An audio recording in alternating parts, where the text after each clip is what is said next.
వర్షాలకు తిరుపతిలోని అండర్ బ్రిడ్జిలన్నీ జలమయం అవుతున్నాయని ఈ సమస్యను పరిష్కరించాల్సిందిగా స్థానికులు విజ్ఞప్తి చేశారు.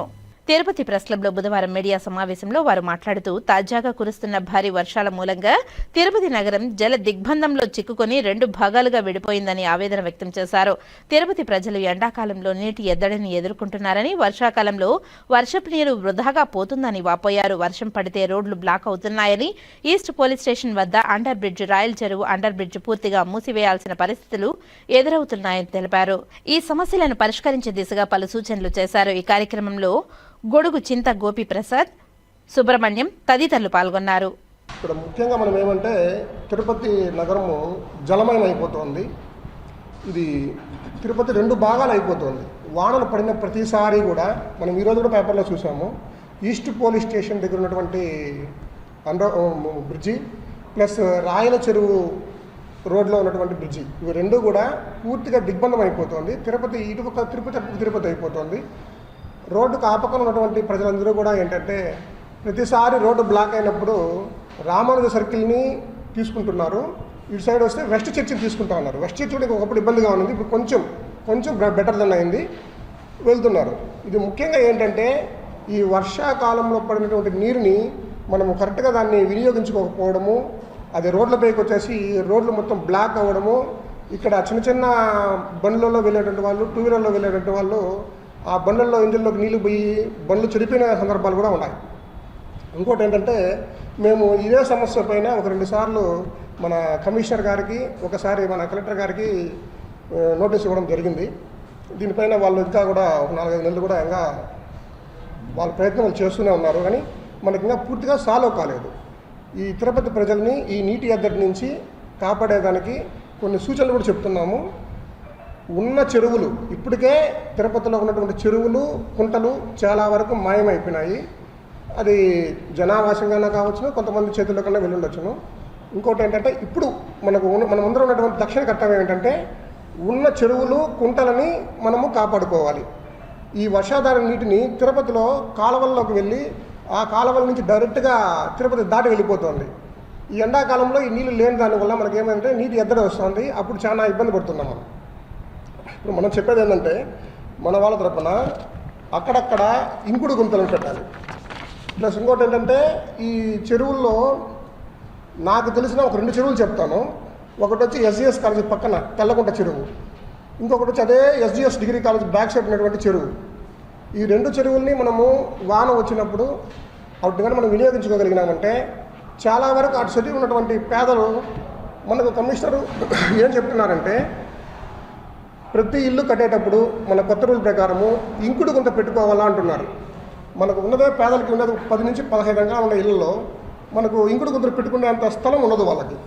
సో ఇటువంటి చెరువుల్లో మనం కానీ నీరుని స్టోరేజ్ చేసినామంటే వాళ్ళ ఇళ్ళలో బోర్లు వేసుకున్నప్పుడు ప్రతి ఒక్కరికి కూడా వాటర్ని వాళ్ళకి ఉంటుంది. మన మున్సిపల్లో ఉన్నటువంటి వాటర్ నీటి సమస్యను మనము తొలగించిన వాళ్ళము అవుతాం. భూగర్భ జలాలు నిండేదానికోసమని మనము ఒక 2 సూచనలు చేసినాము. అది ప్రభుత్వం వారు గుర్తించి దాన్ని చేశారంటే చాలా సంతోషము. రోడ్డుకు ఇరువైపులా ఫుట్పాత్లు ఉన్నాయి. ఈ ఫుట్పాత్ల్లో సుమారు 200 మీటర్లకి ఒక చోట ఒక 5 అడుగుల ఇంకుడు గుంతల్ని ఏర్పాటు చేసి ఈ రోడ్డు స్లాబ్ కిందకు వచ్చేటప్పుడు అక్కడ 2 రంధ్రాలను పెట్టినామంటే ఆ యొక్క ఇంకుడు గుంతలలో వాటర్ చేరి అండర్ గ్రౌండ్ పెరుగుతుంది వాటర్. అది ఒకటి. రోడ్లు బ్లాక్ అయ్యే పరిస్థితి నుంచి కూడా మనం కాపాడుకోగలుగుతాము. రెండవది వచ్చి ఇక్కడ డిఆర్ మహల్ దగ్గర ఉన్నటువంటి నీళ్ళు బ్లాక్ అయ్యేదానికి, అక్కడ రాజశేఖర నీరు బ్లాక్ అయ్యేదానికి రోడ్డుకి ఇరువైపులా ఇదే విధంగా చెప్పినట్టుగా ఒక 10 ఇంచీల బోర్లు 300 అడుగులు కానీ వేసి గులకరాలు కానీ నింపేదాన్ని మనము చేయగలిగినామంటే అక్కడ నీటిని చుట్టుపక్కల ఒక 2 కిలోమీటర్ల వరకు వాటర్ గ్రౌండ్ బాగుంటుంది, నీళ్ళను అదుపు చేయగలుగుతాము. జనాల యొక్క ఫ్రీగా రాకపోకలు జరుగుతాయి. ఇంకా దీని మీద మన టీపీ బాబు సార్ మాట్లాడుతారు. ఈ ప్రాబ్లం తిరుపతిలో ఉంది. తను కొన్ని సెషన్స్ ఇచ్చారు, అది కూడా చాలా బాగున్నాయి. అవి కూడా చాలా బాగున్నాయి. మనం పొలంని దాన్ని ఏమంటారు, చెరువుల్ని కాపాడుకోవాలి. అది దాంట్లో వేరే ఆల్టర్నేటివ్ ఏం లేదు to keep the town more safe from floods. అది కాకుండా ఇప్పుడు అనదర్ మేజర్ ప్రాబ్లం ఏమంటే అండర్ పాస్ ప్రాబ్లం చెప్తున్నారు. That is filled with water. ఇది తిరుపతిలోనే కాదు, దేశం మొత్తం పైన ఈ ప్రాబ్లం ఉంది. Everywhere this problem is existing. The best solution what I'm thinking is, I have seen some cases also in Punjab near Gaggar railway station. The same type of underpass is there. అండర్పాస్లు ఉన్నాయి, అది same ఈ విధంగా నీళ్ళతో నిండిపోతూ ఉన్నాయి. దానికి ఏం చేశారంటే వాళ్ళు షెడ్ ఏర్పాటు చేశారు. కంప్లీట్ అండర్పాస్కి కంప్లీట్ ఓపెన్ ఏరియాని మొత్తం షెడ్ వేసేసారు. ఈవెన్ లేటరల్ సైడ్స్లో కూడా షెడ్ షీట్స్ వేసేసారు. So that has been controlled. Direct vertical rainfall gathering తగ్గిందనమాట. బట్ రోడ్డు నుంచి వచ్చే వాటరు ఫ్లో అవుతుంది. So that has been not controlled. ఇప్పుడు నా సజెషన్ ఏమంటే 8 best alternative is 8 inches or maximum of 12 inches హైట్లో స్పీడ్ బ్రేకర్స్ లాగా జెంటిల్ స్లోప్తో తయారు చేస్తే both the ends, at both the ends, that will be the best solution, so that we can restrict the inflow into the underpass at least up to 1 feet. 1 feet height coming is generally it is not frequent in extreme cases.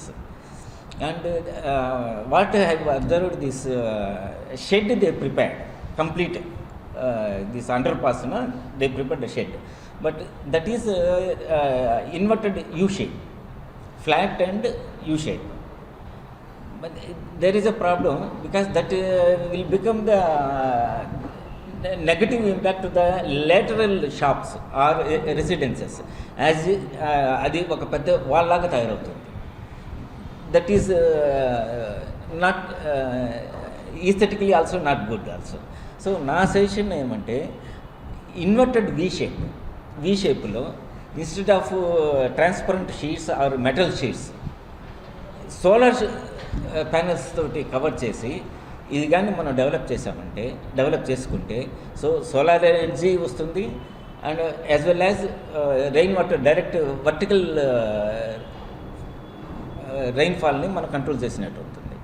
Next ఇప్పుడు ఇతను చెప్తూ ఉన్నారు, ఇంతకుముందు ఒక 4 years back ఇలాంటి floods వచ్చినప్పుడు one family కార్లో వెళ్తూ మన బాలాజీ కాలనీ అండర్ పాస్లో వెళ్ళి చనిపోయారంట అందరూ. సో ఎందువల్ల అంటే నైట్ టైమ్స్ తెలియదు కాబట్టి ఈ ప్రాబ్లమ్స్ ఉన్నాయి. మనం ఈజీగా దీన్ని కంట్రోల్ చేయాలంటే just we can use the alarming and red light signals. Solar based చాలా చౌకగా వచ్చేస్తుంది. మనం ట్యాంక్ నిండిపోతే ఎట్లా ఆటోమేటిక్ అలారం సిస్టమ్ ఉందో automatic switch off switch on motor ఉన్నాయి కదండి, that is that in my house also I kept that one. దాన్ని కానీ మనం అరేంజ్ చేస్తామంటే దట్ ఈస్ వెరీ చీప్, లో కాస్ట్. ఆటోమేటిక్గా ఒక level for example 6 inches water ఉందనుకోండి, ఆటోమేటిక్గా అది సిగ్నల్ ఇస్తుంది, లైట్స్ వెలుగుతుంది. That is very cheap. Even online also కూడా మనం ప్రొక్యూర్ చేయొచ్చు. గవర్నమెంట్కి మున్సిపాలిటీకి that is not at all cost. ఈ టోటల్ ఎక్సెప్ట్ షెడ్స్ ఈ అలారమింగ్ సిస్టము ఒక మ్యాక్సిమమ్ ఆఫ్ 25,000 అయిపోతుంది. Totally based on solar system, solar panels, small pen. Already we are suggested complete with inverted V shape shed. That will give the more, that area can be used for energy production also, solar energy production. That is my suggestion. ఏదండి ఇది